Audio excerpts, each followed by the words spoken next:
Hello అండి. ఎలా ఉన్నారు అందరూ? ఈరోజు మనం పీతల కర్రీ ఎలా ప్రిపేర్ చేసుకోవాలో చూద్దామండి. పీతలంటే క్రాబ్స్ అండి. ఇది చాలా మంది తినరు. బట్ చేసుకుంటే చాలా బాగుంటుందండి. పిల్లలు కూడా చాలా ఇష్టంగా తింటారు. హెల్త్ కూడా చాలా మంచిదండి. మా ఇంట్లో అయితే మా పిల్లలు అయితే బాగా తింటారు. దీనికి మనం ఒక పాన్ లో ఫస్ట్ ఆయిల్ వేసుకోవాలండి.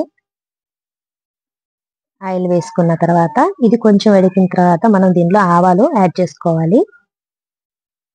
ఇది కొంచెం చిటపటలాడిన తర్వాత లవంగా, చెక్క, యాలకులు వేసి ఫ్రై చేసుకోవాలండి.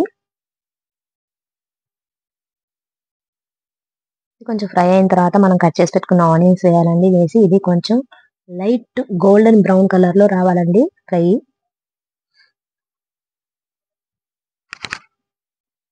ఇది కొంచెం లైట్ గా బ్రౌన్ కలర్ లోకి వచ్చేసేయండి.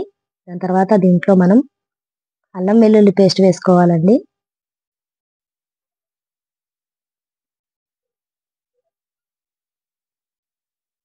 ఈ అల్లం వెల్లుల్లి ముద్దండి బాగా ఫ్రై అవ్వాలండి. ఎలా అంటే ఈ మసాలాలో ఉండేటువంటి పచ్చి వాసన పోయే వరకు అలా ఫ్రై చేయలేదంటే మాత్రం అండి మనం కర్రీ మొత్తం ప్రిపేర్ చేసిన తర్వాత దాంట్లో పచ్చి వాసన అలాగే ఉండిపోతుంది.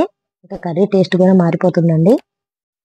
నేను ముందుగా చెప్పాను కదండి, ఆనియన్స్ హాఫ్ వరకే గోల్డెన్ బ్రౌన్ కలర్ రావాలని. మిగతాది ఈ పేస్ట్ వేసిన తర్వాత రెండు బాగా కుక్ అయితే ఇలా వస్తుందండి. దీంట్లో మనం కట్ చేసి పెట్టుకున్న పచ్చిమిరపకాయలు, టమాటాలు వేసి బాగా ఫ్రై చేసుకోవాలండి.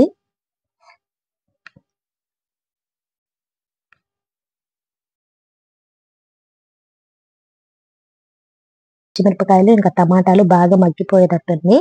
దాని తర్వాత దీంట్లో రెండు కరివేపాకు రెబ్బలు వేసి బాగా ఫ్రై చేసుకొని కలుపుకొని మూత పెట్టేయాలండి. కొంచెం మగ్గాలి కదా అందుకని. తర్వాత ఇది ఇలా మగ్గిన తర్వాత కొంచెం రెడ్ కలర్ ఇలా వచ్చింది కదండి.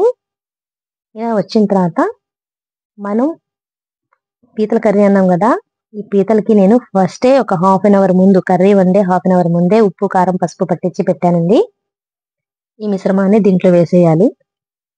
వేసి బాగా కలుపుకోవాలండి. కలుపుకున్న తర్వాత దీంట్లో కొబ్బరి పొడి యాడ్ చేయాలండి. కొబ్బరి పొడి ఎందుకు కొంచెం ఎక్కువ యాడ్ చేయండి, ఎందుకంటే మనకు గ్రేవీ కావాలి కదా అందుకని. ఇలా బాగా ఇది మగ్గడానికి మనకు సరిపడా నీళ్లు దీన్ని మనం యాడ్ చేసుకోవాలి. మినిమం ఒక హాఫ్ లీటర్, 3/4 లీటర్ పోసుకోవాలండి. పోసుకొని బాగా కలుపుకోండి ఒకసారి.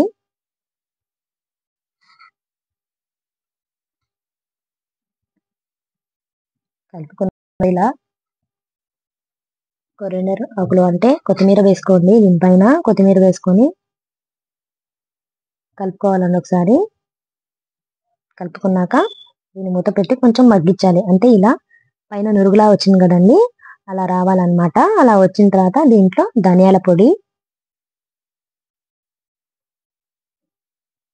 కొంచెం గరం మసాలా,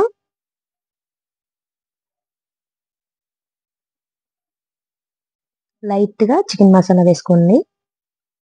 ఎందుకంటే దీంట్లో ఉన్నటువంటి నీచు వాసన అనేది మనకి తెలియదు అనమాట కర్రీలో.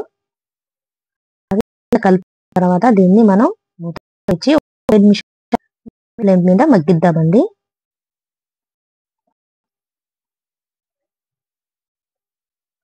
ఇదిగోండి ఇలా బాగా తెలుతుంది కదా కర్రీ.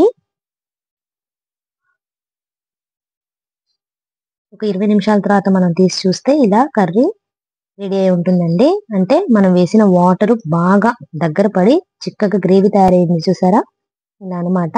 గ్రేవీ కొంచెం ఇలా పలచంగానే పెట్టుకోండి, ఎందుకంటే కర్రీ మొత్తం ముద్ద ముద్దగా ఉంటే బాగుండు. ఇది షేర్వాలా ఉంటే చాలా బాగుంటుంది.